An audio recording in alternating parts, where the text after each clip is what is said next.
Salut, je vous retrouve aujourd'hui pour un nouvel update de lecture. J'avais pas du tout prévu de faire cette vidéo en plus avant 2017, sauf que j'arrête pas de lire, voilà, c'est comme ça.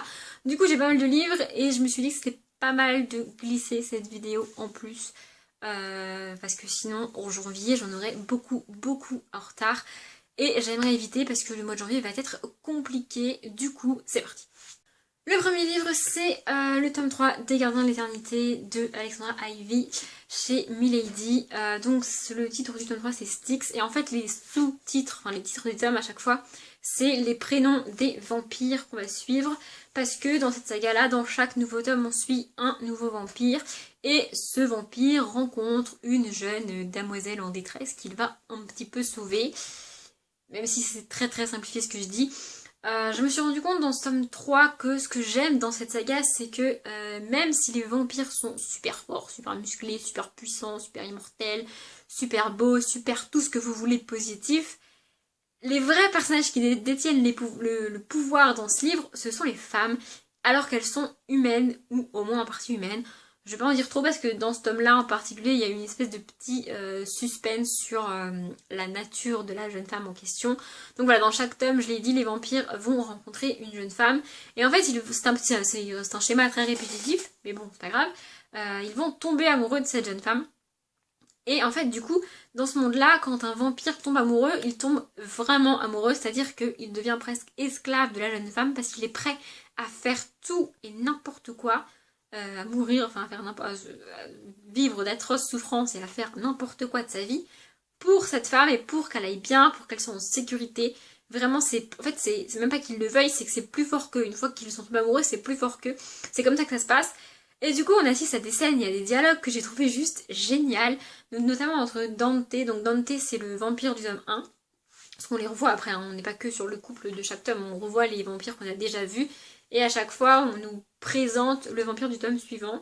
Même si là, je crois pas parce que je me rappelle pas.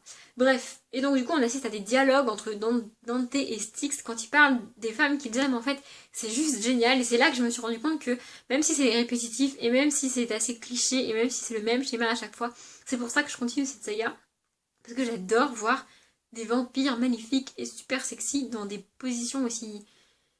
En fait, c'est pas leur faute, mais c'est juste trop cool de lire ça comme ça. Alors, j'ai les tomes 4 et 5 dans ma palle, mais j'évite de lire trop rapidement. J'ai dû le lire au mois de... Enfin, début novembre, je crois. Ouais, quelque chose comme ça.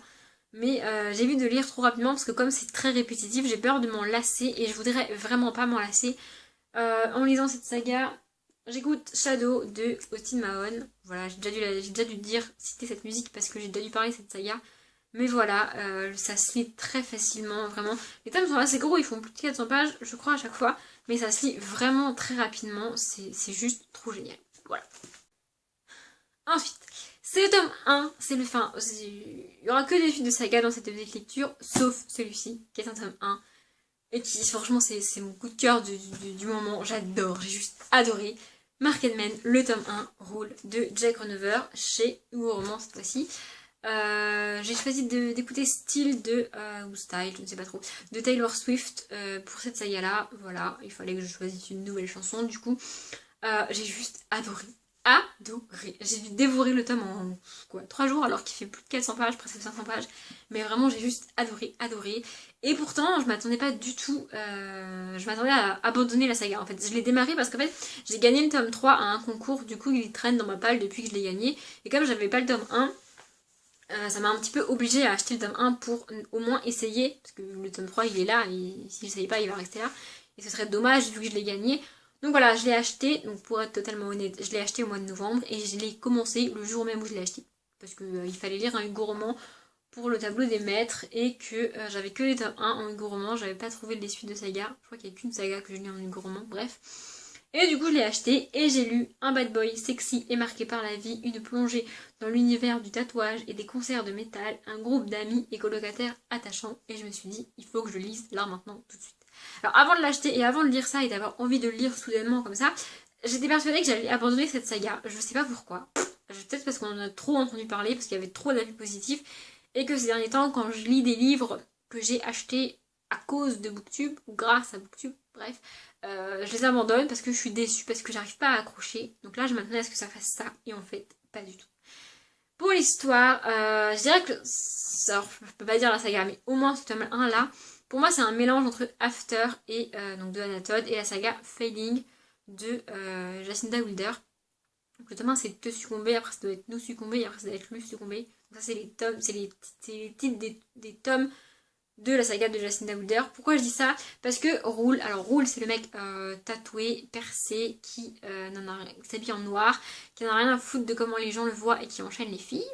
Voilà, voilà. Cette description correspond également à Hardin de After. Et Shao, alors je vais dire son prénom qu'une seule fois parce que ça s'écrit S-H-A-W et j'ai aucune idée de comment ça se prononce. Donc la fille est blonde, elle va à l'université, elle fait tout ce qu'elle peut pour être gentille, pour rendre la vie facile aux autres, pour plaire aux gens. Franchement, elle est très accommodante et très, très conciliante comme fille. Et elle est très gentille, voilà, et blonde. Et c'est également, et elle a une relation très bizarre et très compliquée et très merdique avec sa mère. Et c'est une description qui correspond tout à fait à Tessa. Du coup, quand je me suis rendu compte du nombre de similarités qu'il y avait entre ces deux personnages-là et Tessa et Hardin, j'ai eu peur parce que j'aime vraiment After, j'en ai déjà parlé plusieurs fois, du coup j'ai vraiment eu peur, mais en fait, sans dire de mal d'After, parce que c'est vraiment une saga que j'aime beaucoup, je suis obligée de reconnaître que la principale différence entre ce tome 1 là et toute la saga After, c'est la complexité des personnages. Je peux pas dire que Tessa et Hardin ne sont pas profonds, ils sont pas travaillés, c'est pas le cas, c'est juste que là ils ont des relations avec leur famille et des relations vraiment compliquées, et c'est ça que c'est le point commun que j'ai trouvé avec Failing de Jacinda Wilder, parce que si vous connaissez pas la saga Failing, déjà je vous la recommande, hein, voilà. Et ce sont des romances, oui, mais c'est plus centré sur le mal-être que les gens peuvent ressentir, et la famille, comment c'est important et comment ça peut influencer vos choix et votre vie et ce que vous ressentez et comment vous agissez. Voilà, dans Failing c'est vraiment présent, et là c'est présent aussi. Je me souviens notamment d'une scène que j'ai lue dans un McDonald's quand j'étais toute seule. Ouais, j'ai de la pub pour McDo, ils n'en ont pas besoin, je sais. Et franchement, si j'avais pas été toute seule au milieu de tout ce monde avec mon livre, j'aurais pleuré et je me serais laissée aller. Mais là, j'ai pas pu parce que j'étais en public et que j'évite de faire ça. Hein. Mais voilà, et je trouve que quand une romance est capable de me faire ressentir ça, c'est que c'est plus qu'une romance. Et là, c'est beaucoup plus qu'une romance, j'adore juste cette saga, et juste, je l'ai pas dit, mais la principale différence qu'il y a entre cette romance là et les autres romances qu'on peut rencontrer, c'est que les deux personnages se connaissent depuis très très longtemps, et c'est juste qu'ils vont se rendre compte que ce serait peut-être bien de faire quelque chose entre eux. Voilà, sans en dire trop, mais voilà. Et juste, je vais faire une mini parenthèse et je vais revenir sur quelque chose que j'ai dit. J'ai dit que j'avais lu toute seule dans un McDo. Alors déjà, petit 1, non Cédric, je te promets, c'est pas ce à quoi tu penses, je te promets. Et du coup, la deuxième parenthèse, ça fait au moins 3-4 fois, voire plus, que je m'adresse à un certain Cédric à travers mes vidéos. Du coup, peut-être que ça vous intrigue ou peut-être pas, mais je vais quand même en parler. C'est un jeune homme qui vit en Belgique, qui a une chaîne YouTube aussi. Alors il a pas une chaîne booktube, il parle pas de livres, il parle pas de littérature, il parle de plein de sujets. Ces vidéos sont assez courtes, elles font entre 3 et 6 minutes si je dis pas de conneries. Du coup je vais vous mettre le lien en barre d'informations, comme ça vous pourrez voir sa tête et de qui je parle et à qui je m'adresse. Et si ça vous intéresse, je vous donne une petite info bonus, il est super fan de Harry Potter, vous pouvez lui en parler. Voilà, je reprends ma vidéo. Choisis le tome 3 de La Maison de la Nuit, écrit par PC et Christine Cast chez Pocket Jeunesse, que je lis en écoutant Ugly Heart, je crois que c'est ça, de G.O.L. Je l'ai déjà dit plusieurs fois parce que j'ai déjà parlé des tomes d'avant. Pendant les 3/4 du tome, j'étais déçue et j'ai même failli l'abandonner, mais je me suis dit non. Pour rappel, on suit Zoé, qui est une jeune fille de 15 ans, je crois qu'elle fête ses 16 ans au début de ce tome-là.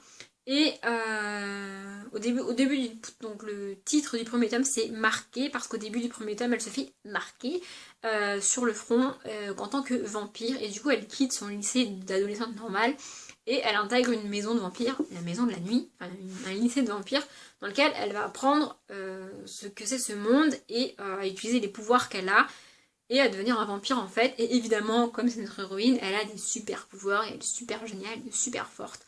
J'avais dit jusque là que le fait qu'elle se trouve au bon endroit au bon moment, qu'elle comprend ce qu'il faut comprendre, et que ça avance assez facilement finalement, même si ce qui se passe est pas très cool, hein, c'est quand même assez compliqué ce qui se passe et il arrive des choses moyennement bien, enfin pour elle. C'est quand même assez facile et c'est très... c'est un peu jeunesse quand même. Mais jusque là ça me dérangeait pas, sauf que là ça m'a saoulée. Ça m'a saoulée parce que donc je l'ai dit, Zoé est une vampire et en plus de ça c'est une super warrior vampire avec des super méga pouvoirs géniaux. Sauf que là elle passe les 3 quarts du tome à nous saouler avec... elle a un copain mais son ex et blablabla, et il y a un autre mec aussi et patati et patata et vous comprenez, je suis perdue et ma maman et ma... Enfin voilà, elle a des problèmes d'ado normal, alors ça me dérange pas. Seulement, je lis pas une saga sur les vampires qui se passe dans une maison de vampires pour me retrouver avec des problématiques comme ça, quoi. Ça me gave. Alors évidemment, c'est un petit peu compliqué par sa condition de vampire et tout, ok. Sauf qu'en attendant, elle passe son temps à se plaindre comme une ado normale, sauf que c'est une super ado, une super vampire. Donc ça m'a vraiment saoulé qu'elle fasse ça. Bon, l'histoire avance au milieu de ces jérémiades, hein. L'histoire avance quand même un petit peu, mais ça va pas trop vite non plus. Et bon, j'ai franchement hésité à abandonner cette saga, mais j'aime vraiment beaucoup les personnages. Ça fait moins de 300 pages, donc je me suis un petit peu forcée à les lire. C'est rare que ça m'arrive. Mais ce que j'aime beaucoup, c'est que je me suis rendu compte que donc les livres datent de 2010. Je crois que le tome 1 date de 2006 ou 2007, donc c'est quand même assez vieux. Et Zoé a, dans son groupe d'amis, il y a un jeune homme qui est gay et qui l'assume totalement.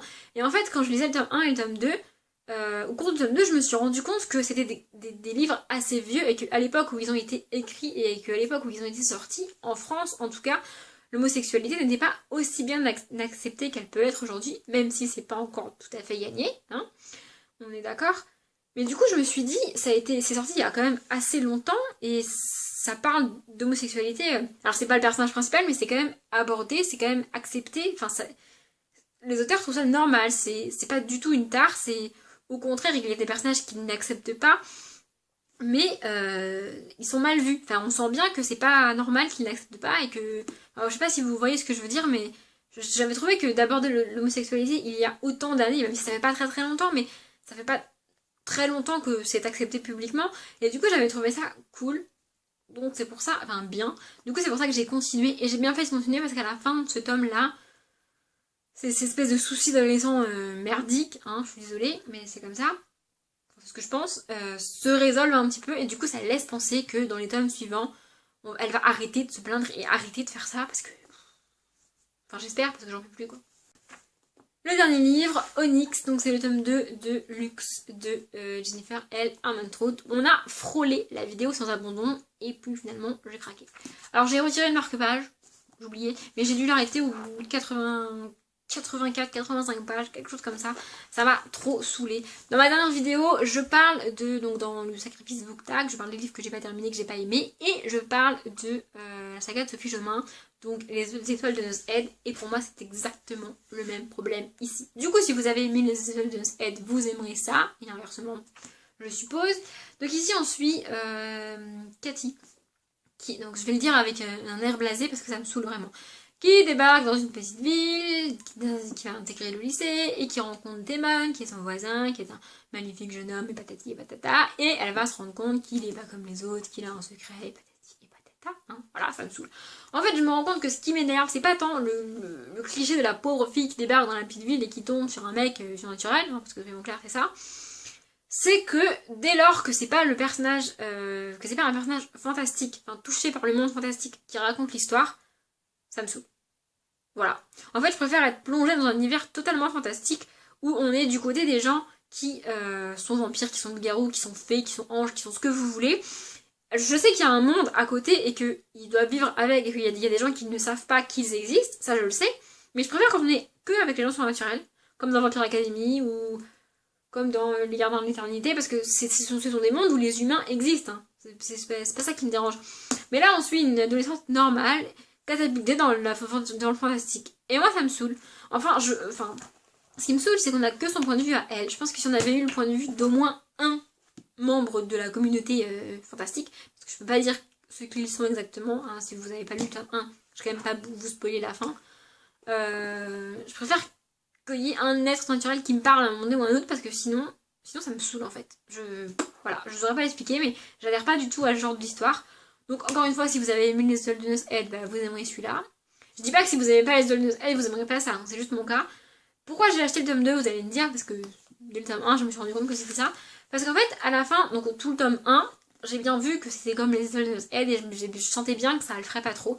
Sauf qu'à la fin du tome 1, la révélation du monde fantastique fait que c'est assez différent des autres. C'est assez... Enfin, c'est pas pareil, c'est pas ce à quoi je m'attendais. En fait, j'ai été un minimum surprise par la fin, par l'espèce de révélation finale. Et du coup, je me suis dit, peut-être que ça serait bien. Mais en fait, non, parce que ce qui me dérange, c'est que c'est raconté par un être pas fantastique. Voilà. Ma vidéo est terminée, je vais arrêter de blablater. Comme d'habitude, je vous souhaite une bonne journée, une bonne après-midi, un bon appétit, une bonne nuit, une bonne soirée. Et je vous dis, j'allais dire à l'année prochaine, mais c'est une blague pourrie. Alors je vous dis à bientôt.